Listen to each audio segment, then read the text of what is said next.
Figuring out what items or categories to sell on eBay is one of the toughest decisions a reseller has to make. As an everything seller myself, I have dabbled in almost everything that you can imagine. However, I still have my absolute favorite items to sell.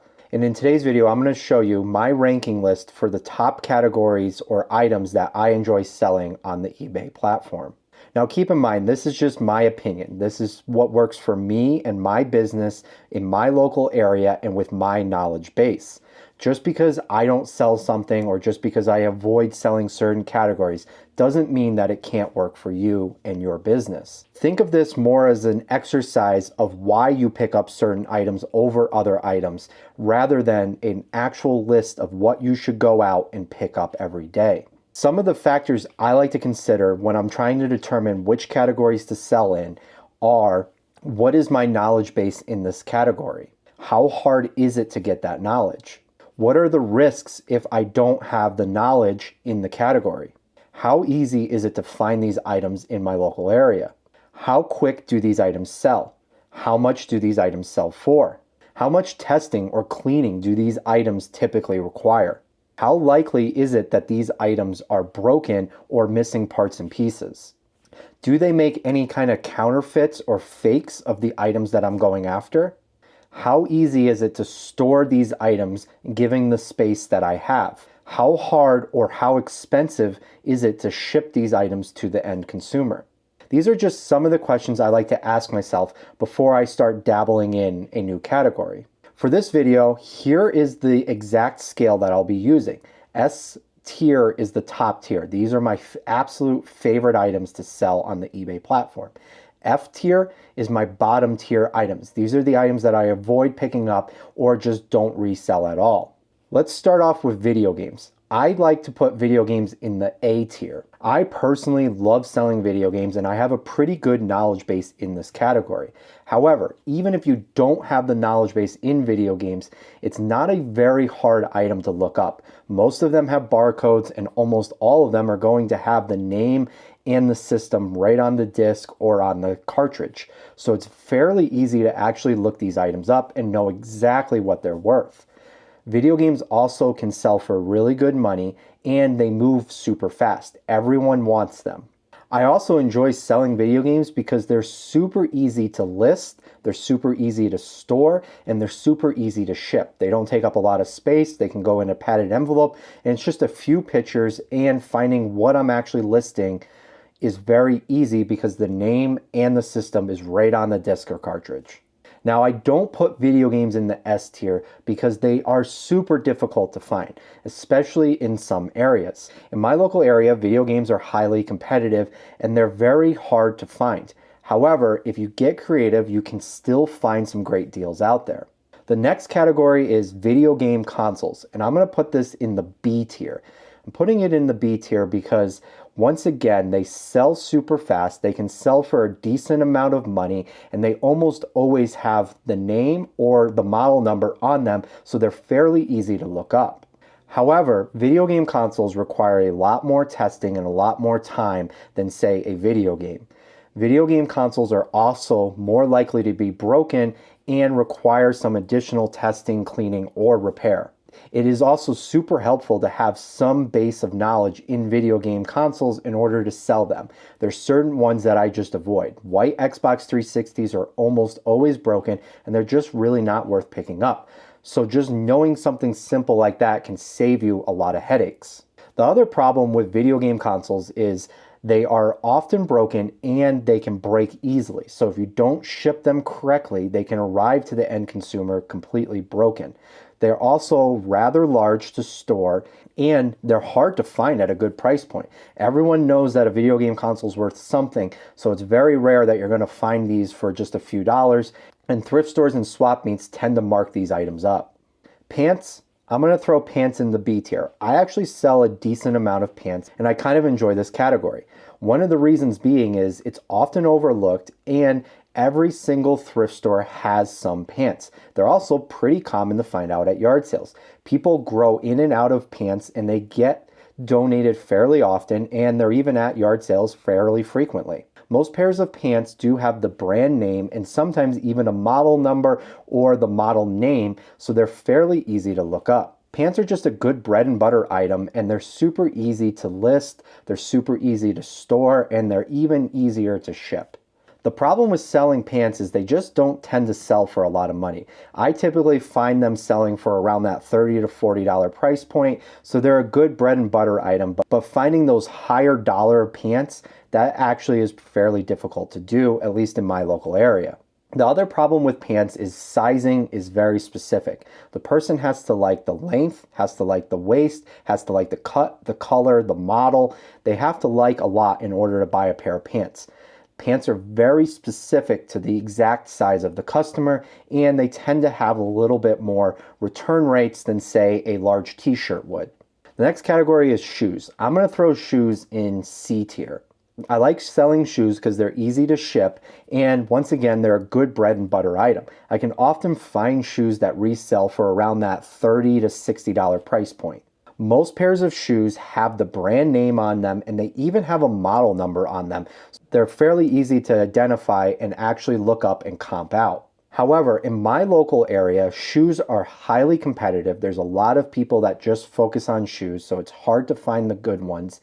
And they have a lot of condition issues. Running shoes almost always have some kind of heel drag, and hiking boots will have some kind of wear on them. And another thing that I don't like about shoes is cleaning them. They're often donated or found at yard sales in very poor condition, covered in mud, dirt, sticks, rocks, whatever. And they take some time to clean, and they're kind of gross, to be honest. And just like pants, shoes are very specific to the exact customer. If you have a size 9.5 shoe, it's only going to work for people in that size range. So you have to find the correct customer that wants that shoe, that model number, and is that specific size. It's a more narrow customer base than, say, a large t-shirt or an extra large jacket. It's more specific to the actual customer, so you can't sell it to as many people. Shirts. I'm going to throw shirts in the C tier. One of the reasons I like selling shirts, and I actually sell a decent amount of them, is they're easy to find. Every single thrift store, almost every single yard sale has a few shirts for sale. They're always out there, they're always easy to find, and they're a good bread and butter item. I also enjoy shirts because, once again, they're easy to store and they're easy to ship. I can store a ton of shirts in a container, and when I ship them out, they just go in a poly bag. They're super easy to ship out. But one of the main problems with selling shirts is they just don't sell for a lot, and the really good ones are actually very difficult to find. Another problem with shirts is typically they don't have a model number, they don't have a style code, they don't have anything along those lines, so they're a little bit harder to do the proper research on. Something like a pair of pants will typically have a style code, but a t-shirt or even a button-down shirt may not have anything other than the brand name and the size. So you have to have a little bit more knowledge base, or even spend a little bit more time researching what the item actually is. Jackets I'm going to throw in B tier. I love selling jackets, and the way I sell jackets is I source them in the off season and sell them when everyone else is looking for them. For me, jackets tend to sell for more money than a pair of pants or a t-shirt would. And if I'm sourcing them in the off season, they're actually fairly easy to find at good price points. Now, this all switches as soon as it starts to get cold. Thrift stores start to mark up their jackets. They're harder to find at yard sales, and yard sales aren't even happening when it is jacket season. Now, jackets can also have their fair share of condition issues, such as stains and rips and broken zippers, and they're kind of bulky to store. I can fit a lot of t-shirts in one box, but I can only fit a few jackets in one box. The final issue with selling jackets is they're super seasonal. It's very difficult to sell a big winter coat in July, and it also kind of depends on where you live. If you live in Florida, you're going to have a harder time finding jackets than if you live in, say, Utah or even Maine. Small electronics. I'm going to throw small electronics in the B tier. I like small electronics because my thrift stores have a ton of them. And typically, even yard sales and swap meets have a bunch of random small electronics. There's always that bucket there that has a bunch that you can dig through and look up. Some of these can actually sell for a decent amount of money if you find the correct ones. And small electronics will typically have some kind of model number on it, which makes it super easy to know exactly what item you're dealing with. And if you pick up the correct items, these items can be in high demand and can sell super fast if you price them correctly. However, small electronics do have their fair share of issues. They require some testing. They are often broken or missing parts and pieces. They do require some knowledge, whether that's knowledge on how to test them or knowledge on even which ones are worth looking up and which ones are worth skipping over. With small electronics, for me, it's like searching for a needle in a haystack. There is a lot of them out there, and I can dig through and look at a lot of them, but finding the really good ones takes some knowledge and takes some time and effort to find. There's a lot of them out there that are just complete garbage and just really aren't even worth reselling. Large electronics. I'm going to throw large electronics in the C tier. One of the best parts about large electronics is that they're often overlooked by other resellers. Most of these people don't want to deal with these big, large, heavy electronic items, so they're often overlooked if you're willing to take the time to ship these items and store these items. And honestly, a lot of the large electronics sell really well because there's not a lot of people out there selling them. So if you pick up the correct ones, they can sell for a decent price point.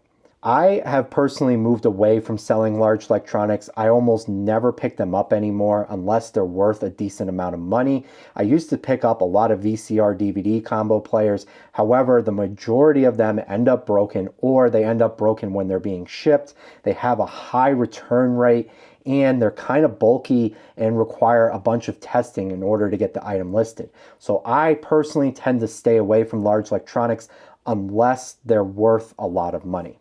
Jewelry, I'm going to throw in D tier. And the reason being is I just don't have the knowledge base. And in my local area, jewelry is one of the most competitive categories you can be in, with people lining up hours before a thrift store, yard sale, or an estate sale just to get first dibs on the jewelry that's there. I know a lot of people can do really well on jewelry, but for me personally, I don't know anything outside of the very basics. So I tend to just stay away from it. If I see it out, I'll often take a look at it, but I'm definitely not going to pay up for something that I don't understand all the little nuances to. I know jewelry can be a great category for a lot of people, but for me, it's just something I stay away from. Antiques, I'm going to also throw in the D tier, and it's basically the same reason. Once again, I just don't have the knowledge in antiques to know really what I'm looking at. In my local area, antiques is a highly competitive area with a lot of people searching for them. And honestly, they don't get donated or at yard sales very frequently. You'll find them at estate sales, but that's what everyone is going for at the estate sale. So for me, with my lack of knowledge and with it being a more competitive category, I tend to just stay away from it once again. Collectibles. I'm also throwing collectibles in the D tier. Once again, it's in this tier because I don't know a lot about it. I don't know a lot about sports cards. I don't know a lot about Pokemon cards and all the little things that come and go like Funko Pops and La Boo Boos and whatever the heck is the next popular thing. I really don't like those kind of markets because they fluctuate so much. It could be worth a ton of money today, and a month from now, it could be worth nothing. And I personally don't like tying up a bunch of money in something that fluctuates that much. I know that there's a lot of people that make great money buying and reselling these kinds of things, but for me, I don't have the knowledge, and it's just not the kind of category I want to sell in. Small kitchen appliances. I'm going to throw this in the B tier. I think this is an often overlooked category that most resellers just avoid. I can often find these small kitchen appliances at thrift stores and at yard sales, and they're fairly cheap. And the best part is if they're broken, a lot of times you can part them out, and sometimes the parts go for even more than the complete unit would. Some of the problems with selling these small kitchen appliances is that they are often broken and you do end up having to part them out. They can be large and bulky, which means that they take up more space in your storage system, and they can cost more to ship to the end consumer. Sporting equipment, I'm throwing in the B tier. I actually like selling sporting equipment. I have a pretty good knowledge base of it, and it's something that just sells very well for me. I tend to sell a lot of it locally. And the reason being is that there's a lot of sporting equipment that is just very large, very bulky, and it just isn't worth selling online. And I can flip it locally a lot faster. You don't have to be an expert in the sports to know which ones are good. If you learn a few brands and stuff, you can figure out what sells. And if you can time the markets correctly, you can buy something in the off season and then sell it for a higher amount when that item comes in demand. But this is also one of the downsides of selling sporting equipment. It is a super seasonal item. So it is very hard to sell a pair of skis in July, but the good news is it's very cheap to pick up skis in July. So if you know what you can resell in the different seasons, you can pick them up for cheap prior to that season and then offload it all throughout that season. So golf clubs, kayaks, fishing equipment, baseball gloves, baseball mitts, canoes, paddle boards, skiing equipment, snowboarding stuff, all of this stuff sells really well, especially in my local area. Small car parts, I'm going to throw this in the C tier. OEM stuff can sell for a decent amount of money. So anytime I see that it has the brand of like Toyota or Subaru or Honda on it, that's something that draws me in. The other great thing about selling car parts is they often have model numbers on them and they're very easy to look up. And car parts are almost always in demand. People's cars break, people want to upgrade different things on their car, and they're always looking for these kinds of things, and they're always looking for good deals. But some of the problems with selling car parts is depending on what kind of things you're picking up, it can be very difficult to actually fully test the item. And the items can be rather heavy or rather large, which ends up costing a lot to ship these items. Media, I'm going to throw media in the B tier, and I wouldn't have done this even a few months ago. However, I've been dabbling more and more in media, and I'm starting to really like this category. The reason being is there's so much of it out there. Every single thrift store, every single yard sale has at least a few books, has at least a few CDs, and has at least a few movies. Now, the majority of it is not worth reselling. The majority of it isn't even worth covering the cost of shipping the item.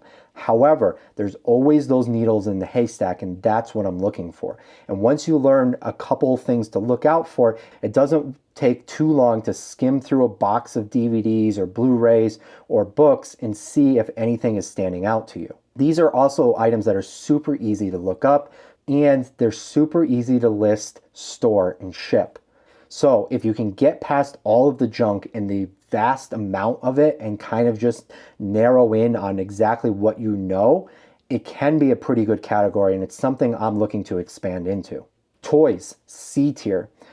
Once again, this is mostly just based on my lack of knowledge. I tend to stay away from toys because I just don't know that much about it. I know that there's a lot of older vintage toys that can sell for a good amount of money, and if I see that kind of stuff, I'll definitely take the time to look it up. However, I'm not an expert where I can walk down an aisle full of toys and know exactly what I'm looking for.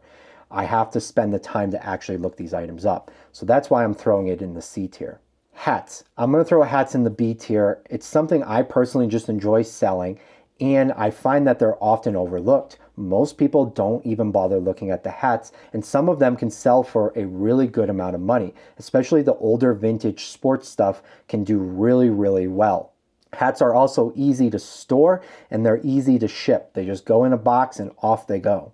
But just like most things, hats are very saturated, and it's very hard to find the good ones. You can show up at a yard sale and see a bunch of hats, and the majority of them aren't going to be worth anything. Hats also tend to have a lot of condition issues, whether it's sweat or if it's a vintage hat, the brim could be broken, the snaps on the back could be broken, there could be tears, it could just be dry rotting. There's a lot of condition issues when it comes to those older hats. Military equipment and clothing. I'm throwing this in the B tier. I live right next to an Air Force base, and I find a lot of military equipment and clothing. And a lot of this stuff is very, very valuable. Now, I personally don't know as much as I should know about this kind of stuff.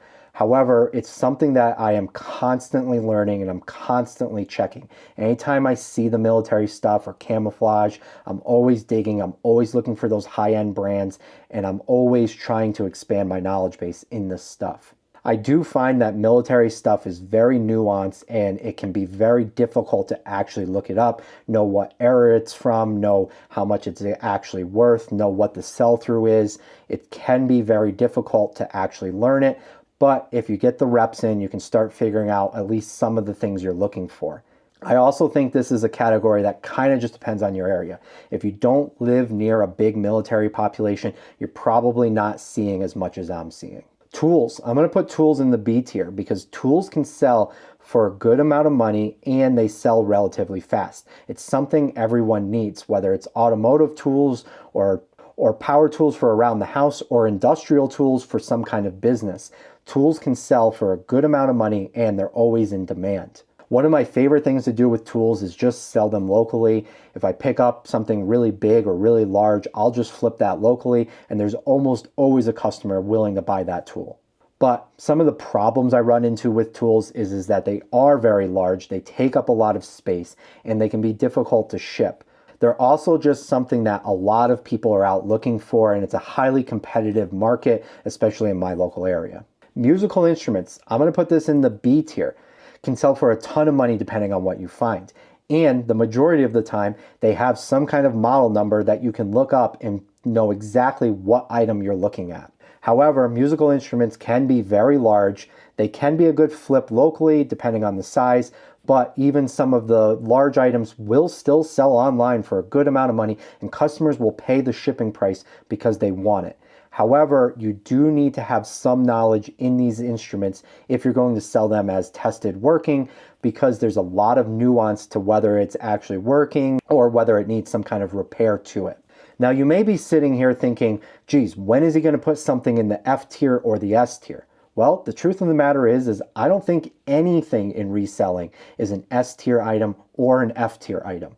The fact of the matter is that there's advantages and disadvantages to every single category. Some are better than others, but there is always a few items in every category that I would love to find. Even though I don't typically sell in collectibles or jewelry, there are still stuff out there that I even know that if I saw it, I would definitely pick it up and resell it. And even though I love selling video games and they sell so fast and they're easy to ship, they're hard to find. So that's kind of the game we are all playing. The things that are easy to find are the things people don't want to pay for. And the things that are hard to find are the things that sell for the best prices. And that's why we get to charge money for finding these items. I know there's a ton more categories and types of items out there that I skipped over in this video. So if you enjoyed this video, let me know down in the comments some other categories and maybe I'll make a part 2 to this video. And if you enjoyed this video, I think you're going to love this one, so make sure you give it a click.